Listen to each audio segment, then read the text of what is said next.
Como é que esses agentes podem desencadear asma? Como, por exemplo, um pelo de um animal, como, por exemplo, a poluição, um ácaro, pode desencadear asma. Como é a fisiopatologia da asma? Então, podemos observar nessa imagem que, por exemplo, o pelo do animal ou a poluição é um alérgeno que, ao ser exposto ao paciente asmático, vai ser reconhecido por células apresentadoras de antígenos, podem ser células dendríticas, podem ser mastócitos. Essas células irão processar o antígeno e apresentar o antígeno a outras células, que podem ser neutrófilos, podem ser fócitos T ou podem ser eosinófilos, que irão produzir substâncias inflamatórias. E o que é que essas substâncias vão fazer? Elas poderão, por exemplo, promover a hiperplasia e a hipersecreção de muco. Então, como nós vimos, o muco é uma barreira importante para a entrada de ar. Se o paciente asmático produz grande quantidade de muco, isso significa que ele terá uma dificuldade ainda maior de respirar. Então, a hipersecreção de muco é uma resposta exacerbada no paciente asmático. As substâncias inflamatórias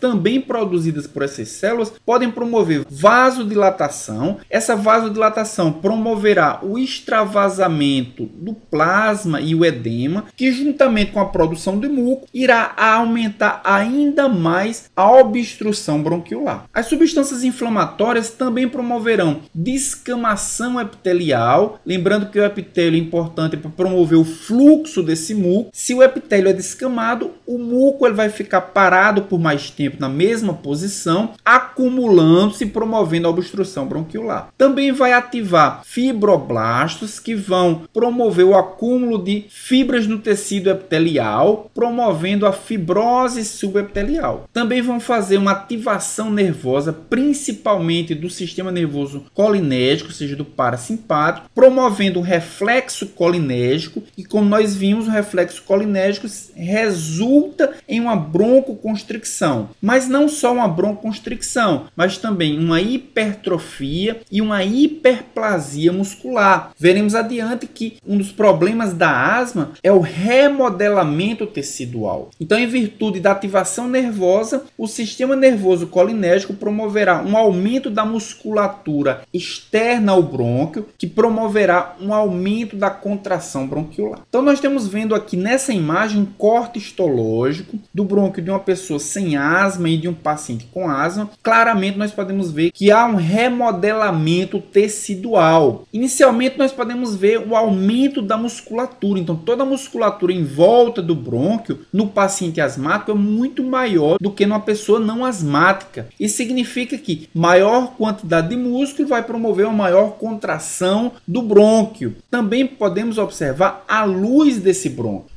Numa pessoa não asmática, a luz desse brônquio não apresenta muco. E no paciente asmático, ela está repleta de muco. Então, como nós vimos, há duas barreiras importantes para a entrada de ar. Uma delas é a contração, ou seja, a diminuição da luz do brônquio, promovida pela atividade muscular. E a outra é a barreira física da produção de muco. E o paciente asmático tem as duas, aumento da musculatura e aumento da produção de muco. Também podemos observar nessa imagem uma grande quantidade de células inflamatórias no tecido subepitelial. Essas células inflamatórias elas são responsáveis por todo o desencadeamento e a manutenção do processo inflamatório. Vendo de outra forma, nós temos aqui os alérgenos, podem ser a poeira, pode ser o ácaro, pode ser o pelo do animal, interagindo com as células apresentadoras de antígenos. Essas células apresentadoras de antígeno elas vão processar o antígeno e apresentar esse antígeno às células T, que são as células TCD4. E as células TCD4 elas podem seguir dois caminhos. Todos nós estamos expostos a vários alérgenos, mas nem todas as pessoas desenvolvem asma. Que característica tem uma pessoa que desenvolve asma? As pessoas que desenvolvem asma é porque as células T elas seguem o caminho da ativação de células TH2. E por que elas seguem o caminho da ativação do perfil TH2 de linfócitos T? Porque elas produzem principalmente interleucina 10 e interleucina 4. Essa interleucina 10 e interleucina 4 vai ativar o perfil de células TH2 e essas células TH2 vão produzir um perfil de citocinas TH2. E quais são essas citocinas TH2? São principalmente interleucina 3, 4, 5, 6, 9, 10 10 e 13. Então, todas as pessoas que seguem um perfil TH2, os linfócitos T vão produzir essas interleucinas, esse painel de interleucina, que irão ativar eosinófilos, que produzirão leucotrienos e outras citocinas, que irão ativar mastócitos, que produzirão histamina, leucotrienos e citocinas, que irão ativar plasmócitos, que produzirão IgE. Todas essas moléculas produzidas por essas células irão promover edema das vias respiratórias, hiperresponsividade do músculo liso, fibrose subepitelial e hiperplasia das células caliciformes. Todas as pessoas que desenvolvem um perfil TH1, elas produzem, na verdade, interferon gama, que bloqueia o perfil TH2. Então, as pessoas que não desenvolvem asma, elas migram para um perfil TH1 da resposta imune, a esse alérgeno. Já as pessoas que desenvolvem asma, elas têm um perfil TH2 da resposta imunológica. Aqui nós podemos ver a dinâmica da fisiopatologia da asma. Então, nessa dinâmica, nós podemos dividir a asma em 3 fases. Aquela reação asmática imediata, a reação asmática tardia e também a asma crônica. Então, a reação asmática imediata, ela acontece em minutos e ela depende principalmente do mastócito. Então, o mastócito é uma célula apresentadora de antígeno, ela vai processar o antígeno, ela vai apresentar esse antígeno aos linfócitos, mas imediatamente ela vai liberar alguns mediadores inflamatórios, como a histamina, como as prostaglandinas e como os leucotrienos. E o que é que essas moléculas vão fazer? Vão produzir broncoconstricção. Então, a primeira fase da fisiopatologia da asma é a broncoconstricção produzida pela liberação de fatores inflamatórios pelos mastócitos. Só após a apresentação do antígeno pelos mastócitos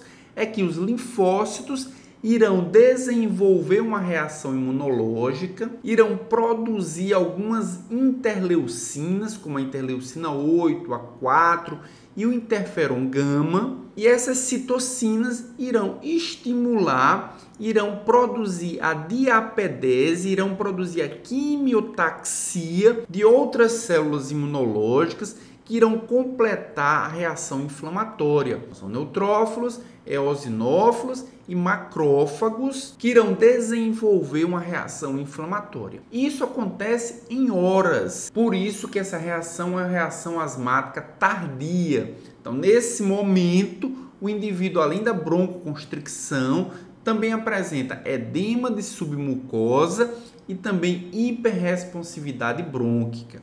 E de forma crônica, nós podemos ver o dano epitelial, ou seja, nós podemos ver o remodelamento. Então, dano epitelial, hipersecreção de muco, hiperresponsividade, tudo isso vai depender de quê? Da exposição dos eosinófilos, principalmente, às citocinas produzidas pelos linfócitos. Então, nós vimos que na fase tardia da asma, várias células estão envolvidas com a reação imunológica, com a reação inflamatória. Só que uma dessas células se destaca, que são os eosinófilos. É uma eosinofilopoese exacerbada, que esse eosinófilo produz várias citocinas, produz também alguns leucotrienos, e esses leucotrienos e essas citocinas serão responsáveis pelo dano epitelial, pela hipersecreção de muco e também pela hiperresponsividade brônquica. Então, são as 3 fases da dinâmica da fisiopatologia da asma. E aqui nesse slide nós podemos ver exatamente esse resumo. Então, inicialmente acontece broncoconstricção, é a fase mais inicial da asma, produzida principalmente pela liberação de fatores inflamatórios pelo mastócito. Posteriormente, os linfócitos irão organizar a fase inflamatória crônica, que é a fase tardia da asma. Posteriormente, a asma irá se cronificar, produzindo o remodelamento das vias aéreas, com lesão de mucosa, com alteração da estrutura histológica do brônquio e alteração funcional. E como é classificada a asma de acordo com a gravidade? De acordo com a gravidade, ela pode ser dividida em 4 estágios e os parâmetros são frequência dos sintomas noturnos e o volume expiratório forçado. E o que é o volume expiratório forçado? É o volume de ar que uma pessoa consegue consegue respirar forçadamente em 1 minuto. De acordo com essa classificação, a asma pode ter degrau 1 quando a frequência dos seus sintomas é menor do que 1 vez por semana e considerando apenas os sintomas noturnos, essa frequência é menor ou igual a 2 vezes por mês. Já o volume expiratório forçado, ele é de no mínimo 80% do valor teórico normal, com a variabilidade menor do que 20%. Já se o paciente tem um grau 2 de asma, ou seja, uma gravidade maior, a frequência dos sintomas é maior ou igual a 1 vez por semana, ou seja, pode ser 1, 2, 3 vezes por semana, mas não maior do que 1 vez por dia. Já os sintomas noturnos, eles apresentam a frequência maior do que 2 vezes por semana e o volume expiratório forçado, ele também é de no mínimo 80%, mas com a variabilidade maior entre 20% e 30%. Se a asma apresenta um grau de gravidade 3, os sintomas, no geral, eles são diários. Há necessidade de se utilizar um agonista beta-2 também diariamente e os sintomas, eles afetam a atividade diária do paciente. Os sintomas noturnos, eles apresentam mais do que 1 vez por semana e o volume expiratório forçado fica entre 60% e 80% do valor teórico, com uma variabilidade de 30%. E se a asma tem um grau 4, ou seja, uma asma grave, os sintomas são contínuos, a atividade física ela é limitada, os sintomas noturnos eles são frequentes e o volume expiratório forçado ele é menor ou igual a 60% do valor teórico, com a variabilidade de 30%. Você está gostando da aula até aqui? Você acha que o conteúdo que você está vendo é relevante? Então assine o canal, compartilhe com outras pessoas esse conteúdo, esse vídeo e também não deixe de marcar o sininho, pois ele vai te notificar quando tiver novos vídeos.